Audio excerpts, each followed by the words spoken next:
Bonjour à tous. Je vous avais promis de vous faire une vidéo sur le profil type des fibromyalgiques. Rectification en fait, en réfléchissant. Je vais pas du tout faire une vidéo sur le profil type, même si je vais vous expliquer pour faire tomber les préjugés qu'est-ce qu'on a souvent en commun. Mais je vais vous expliquer plutôt qui sont les personnes fibromyalgiques plutôt que le profil type, parce que là, du coup, c'est réducteur et on passe à côté de beaucoup de choses. Donc, déjà, petit état des lieux.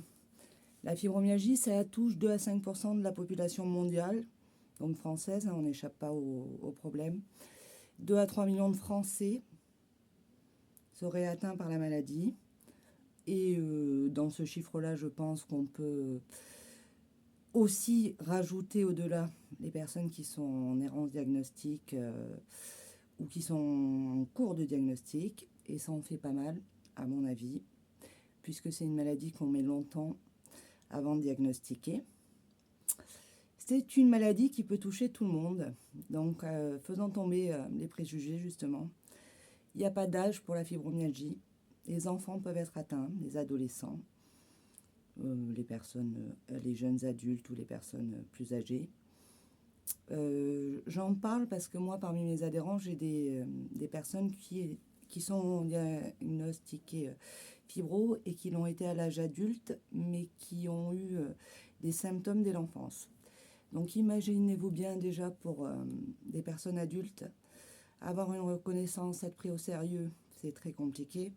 Donc généralement les enfants, eh ben, on ne les entend pas, on pense juste qu'ils sont tir au flanc, qu'ils ne veulent pas aller à l'école, qu'ils s'écoutent trop, etc. etc. Donc c'est important quand même de bien écouter vos enfants, si vous parlez de douleur en permanence, de fatigue, si les choses dans le temps ne s'améliorent pas. Il faut aussi pouvoir les diagnostiquer le plus tôt possible pour qu'ils aient de meilleures chances dans le futur. C'est une maladie dont on dit qu'elle est féminine. Aujourd'hui, on estime à 80% de femmes dans la fibromyalgie. Mais, alors moi je connais énormément d'hommes, donc 80% ça fait quand même 20% d'hommes. Et comme c'est une maladie victime de beaucoup de préjugés, objectivement, je pense qu'il y a beaucoup de monsieur qui ne sont pas diagnostiqués à cause de ces préjugés-là et à cause du fait que les médecins, à l'heure actuelle, connaissent encore très très peu ou très très mal la maladie et pensent que c'est forcément une maladie de bonne femme. Et ben non, j'ai le regret de vous dire que ce n'est pas une maladie féminine, qu'il y a des hommes, il y en a même beaucoup dans mon association, qui ont déclenché cette maladie et qui en sont porteurs. Donc entendez aussi la parole de ces messieurs. Voilà. C'est une maladie, donc je vous disais, il n'y a pas d'âge, on peut l'avoir à n'importe quel âge, puisque le facteur ou les facteurs déclenchants peuvent arriver à n'importe quel âge. C'est vrai qu'on estime que la tranche d'âge la plus dans laquelle on diagnostique le plus souvent la maladie, c'est entre 40 et 50 ans. Mais comme il faut généralement des années avant de diagnostiquer la maladie, autant vous dire que ça fait pas, c'est pas pour ça que ça permet de définir un profil type. Par contre, pour faire tomber les autres préjugés, donc déjà, il n'y a pas d'âge pour la fibromyalgie. Deuxio, on peut être un homme et atteint de fibromyalgie. Donc ça, on est bien d'accord. Et on peut être atteint de fibromyalgie et pas être diagnostiqué. Hein. Donc pour tous ceux qui sont en errance diagnostique et qui font des examens, c'est très dur, c'est très long. Mais tenez le coup. Vous seul savez ce qui se passe dans votre corps et n'hésitez pas à en parler à un médecin. Et si celui que vous voyez n'est pas à l'écoute, essayez d'en trouver un. En espérant que vous en rencontriez un bon. Donc je rappelle, rhumatologue, médecin interniste ou neurologue, c'est les plus à même de diagnostiquer la maladie aujourd'hui. Voilà. Par contre, je voulais faire cette petite vidéo aussi pour pour vous parler, alors là, on va parler de qui sont les personnes fibromyalgiques. Donc ça peut être vous tous et possiblement n'importe qui dans votre famille. D'ailleurs, si vous en parlez autour de vous, vous aurez probablement quelqu'un qui osera vous le dire, j'espère, qui est atteint de la maladie, puisque c'est 2 à 3 millions de personnes en France, ça fait à peu près une personne sur 20, donc je pense qu'on en connaît tous et toutes. Mais ces personnes-là, les personnes fibromyalgiques, elles ont quand même des traits assez communs. C'était des personnes, contrairement à ce qu'on peut penser, qui étaient bien souvent hyperactives, mais vraiment hyperactives. C'est mon cas, mais c'est pas que mon cas à moi. En fait, dans tous les témoignages rassemblés, on retrouve ça. Des gens qui se sont donnés corps et âme jusqu'au bout de leur force. Des gens qui étaient dans l'hypervigilance aussi. Des gens qui aimaient bien maîtriser tout, organiser tout, être à l'écoute de tout, très exigeants envers eux-mêmes. On retrouve aussi une hypersensibilité chez beaucoup de fibromyalgiques. Des gens très à l'écoute des autres, qui se sont oubliés et qui ont donné beaucoup aux autres avant de tomber malade. Et qui continuent aussi de donner aux autres, même étant malades. Et qui s'en veulent en plus. Parce qu'ils ne peuvent plus en faire autant qu'ils le faisaient avant.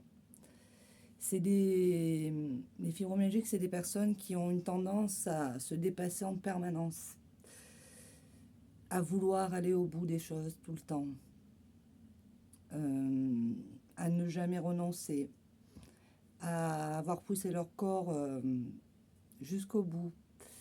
Je pense que pour la plupart de leurs employeurs, c'était des employés modèles. Le genre d'employé qui fait des heures sup sans même qu'on lui demande. La personne qui, dans votre famille, est toujours là pour rendre service. La personne qui a aidé ses parents malades, qui s'occupe d'un enfant peut-être aussi en difficulté, malade.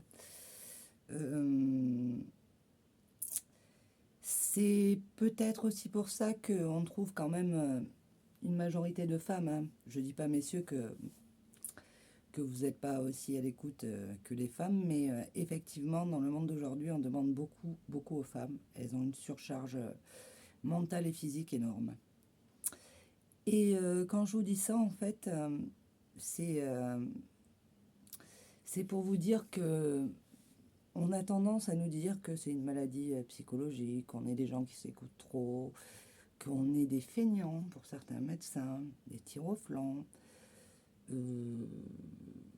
qu'on en rajoute. Alors, non seulement on n'en rajoute pas, bien souvent on a un sourire de façade, bien souvent on se dépasse en permanence. Et en regardant toutes les statistiques, les livres, et puis sur les groupes de fibromyalgie, un peu les personnes qui venaient témoigner, il y a énormément de gens qui travaillaient ou qui travaillent encore dans le secteur du soin à la personne ou de la santé. Donc énormément d'infirmières, d'aides-soignantes, de personnes qui travaillent dans la petite enfance, dans le social, d'ASH, je ne sais plus comment on dit, excusez-moi. Voilà, ou des métiers de contact avec un stress énorme. Bref, voilà, tout ça pour vous dire que on est fibromyalgique, on ne l'a pas choisi, et en plus c'est un peu la double peine parce que probablement cette hyperactivité, cette hypersensibilité, ce don de soi aux autres nous a probablement pas aidé et nous a peut-être fait aussi tomber malade. Je rappelle qu'à ce jour on ne sait pas exactement comment ça se déclenche, pourquoi. On espère que la science pourra nous le dire. Mais voilà, cette vidéo, elle était surtout là pour faire tomber les préjugés. Pour que, je pense que les personnes fibromyalgiques qui vont m'écouter se reconnaîtront. Ils peuvent le faire tourner à leur famille, puisque moi, je pense que voilà, cette chaîne YouTube, c'est aussi pour faire parler de la maladie en dehors et faire tomber les préjugés. Donc, la fibromyalgie peut toucher tout le monde à n'importe quel âge. Ça peut être vos enfants demain, vos parents, votre soeur, votre cousine, votre femme, votre homme, votre frère, votre petit garçon. On peut tous être touchés. Donc il est important de connaître cette maladie et d'en faire parler. D'en faire parler pour que les gens la connaissent, pour qu'elle soit diagnostiquée plus tôt, pour être prise en charge plus tôt, et surtout pour que les gens qui entourent les personnes fibromyalgiques soient à leur écoute. Voilà, j'ai fait, je pense, un petit peu court, mais je pense avoir dit l'essentiel. Et je vous souhaite une belle soirée et je vous dis à bientôt.